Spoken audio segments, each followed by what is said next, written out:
I am the author of this story, a person who has long been fascinated by the world of Harry Potter. But this story was born not only from fandom. It arose when I reread the first volume and realized, behind the spells, magic, and incredible adventures lies real life.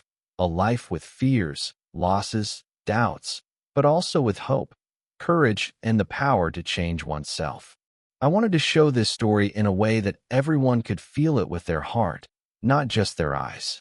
Imagine a boy living in a small room under the stairs, surrounded by cold walls and indifferent looks. No one remembers his name, no one notices him, and he begins to believe that he is worthless. This is Harry Potter, a child rejected by the world before he has done anything great. And then everything changed with one letter from Hogwarts. The door to a completely different world opened. Not only did people know his name, they expected miracles from him. But, despite everything, Harry remained the same boy, searching for love, friendship, and his place in the world. This story is not just about magic and adventure. It's about fighting despair, how friends can become family, and how one choice in one day can change your entire life. And if you stick with me until the end, I promise, you'll see that true magic isn't in wands and spells, but in the courage, heart, and strength to move forward, even when the whole world is turning against you. But how could such a crazy idea come about? About a boy who turns out to be a magician? I often ask myself the same thing. Because at first glance it sounds absurd. A little boy, a world full of magic, schools of magic, and dark villains who haunt his every step. And yet, this idea did not arise in me suddenly, but as a slow birth of a thought that had been maturing for a long time. I was a person who loved books more than reality. Books were my refuge, a place where I could dream, escape from everyday life, and try to imagine the impossible. And one evening, as I sat over a blank sheet of paper, an image began to appear in my head, a child who the world had forgotten, but who could actually change it. The idea was simple, and at the same time crazy. The world we know is just a cover, and under it lies magic, struggle, courage, and friendship. And I realized that I wanted to tell this story, not just about magic wands, dragons, or adventures, but about inner strength, about how a child who was rejected by everyone can find their place in the world and become a symbol of hope for others. That was my challenge as an author, to take a small, lonely child and give them a chance to show that even in the darkest moments, you can find light. I worked on this world for a long time, on the characters, on every little thing, because I felt that if I did something insincere, the reader would feel it. And then Harry stopped being just a fictional character. He became someone you could touch with your heart, someone who experiences fear, doubt, joy, and love with you. I want you to understand where Harry Potter's story began. Because to appreciate his strength, perseverance, and courage, you first need to see the darkness in which he lived. I remember imagining that small room under the stairs where he spent his childhood. Cramped, dark, with dust on the floor and cobwebs in the corners. There was no warmth, no laughter, no feeling that you could be someone important. His aunt and uncle, the ones who should have loved him, often made him feel like a nobody. I wanted to show this not as a dry reality, but as a living feeling, the cold that penetrates the skin, the words that hurt deeper than any blow, and the constant reminder that you are not needed. In my imagination, he sat there, listening to their arguments, watching his classmates and his aunt's friends get everything he didn't have: love, warmth, attention.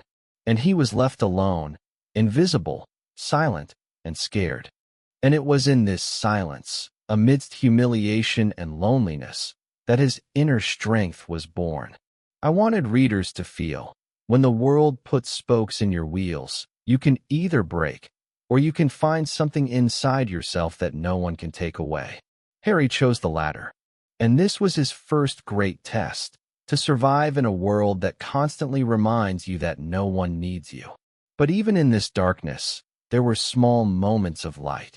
When he played by himself, making up stories of adventures and a world that didn't exist around him.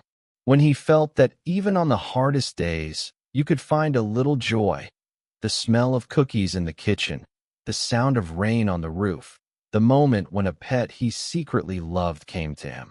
I put these little things into his image to show that perseverance is born where at first glance there is nothing. I didn't want it to be just a sad childhood. It had to be a contrast. The cramped room under the stairs versus the huge Hogwarts castle. The cold words of his uncle versus the warmth of friendship that would come later. The feeling of worthlessness versus the realization that you could change the world. This contrast makes his journey real and inspiring, because it shows that true magic is not in spells, but in the ability to not give up, even when everything is against you. Imagine him quietly looking out the window, seeing other children playing outside, and feeling sadness and envy at the same time. I wanted to convey this feeling in a way that the reader could feel in their heart, because it is through moments like these that determination is born, which then leads to great achievements. And then came the moment that changed everything, the letter from Hogwarts. Imagine what it was like.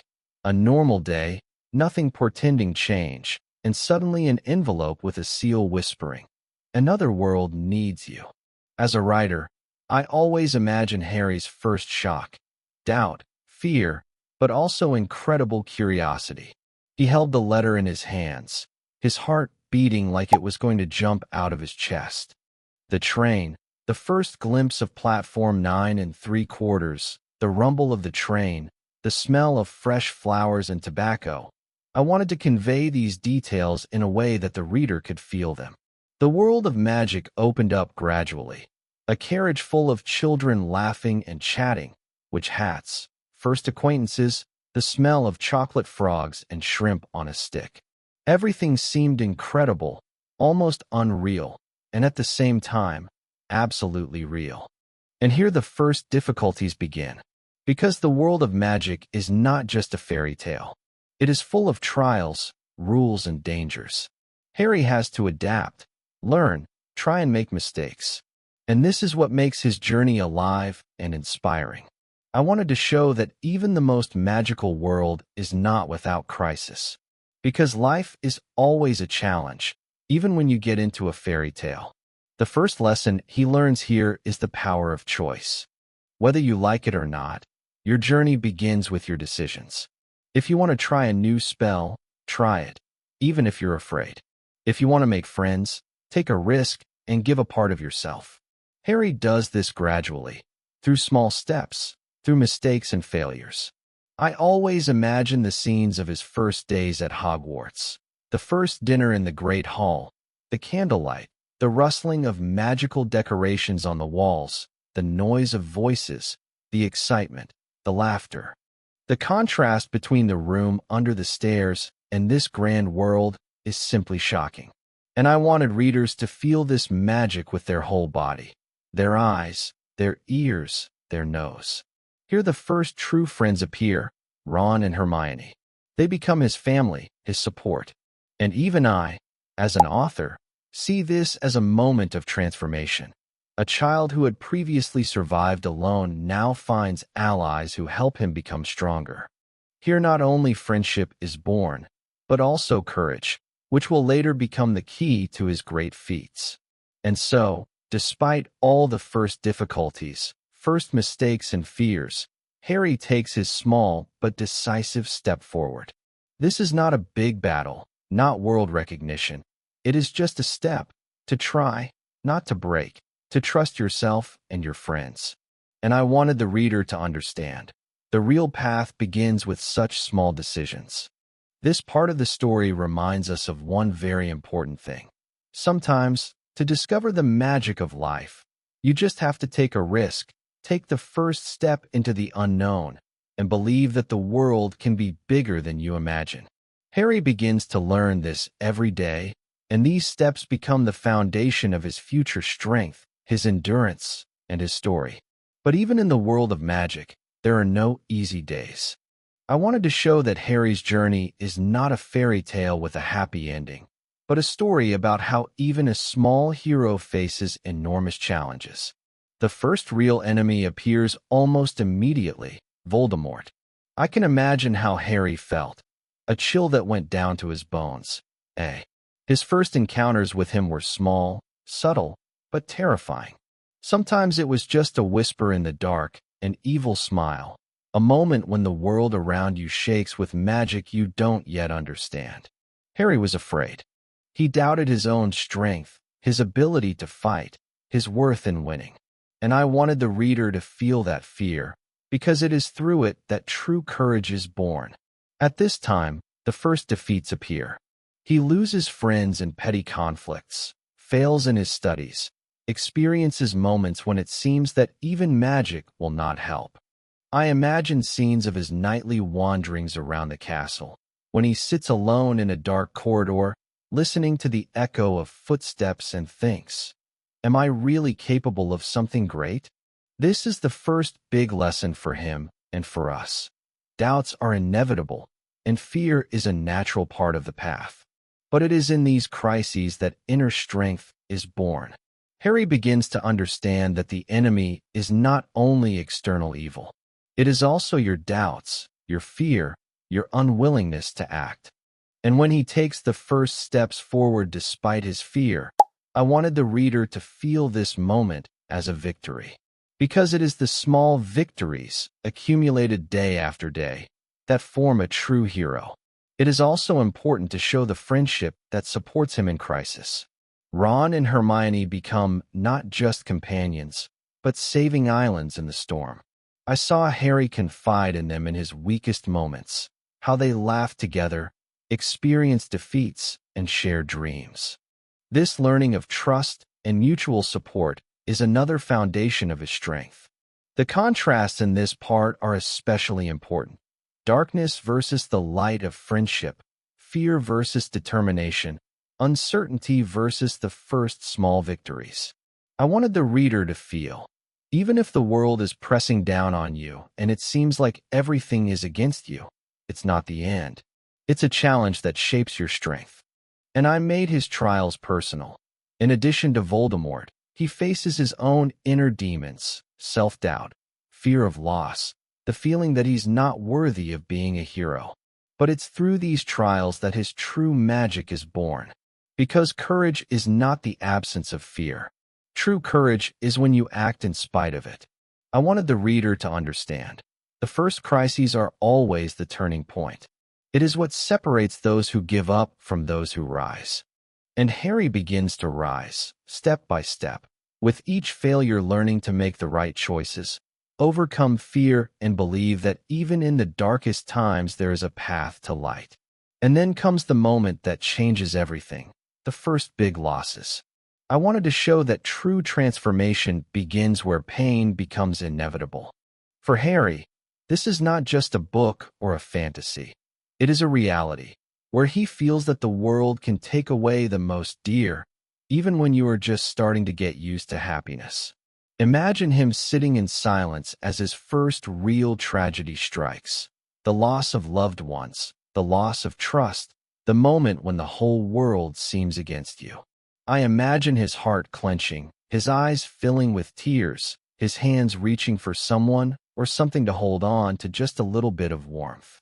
And then he realizes, he can't change the past, but he can choose who he'll be from now on.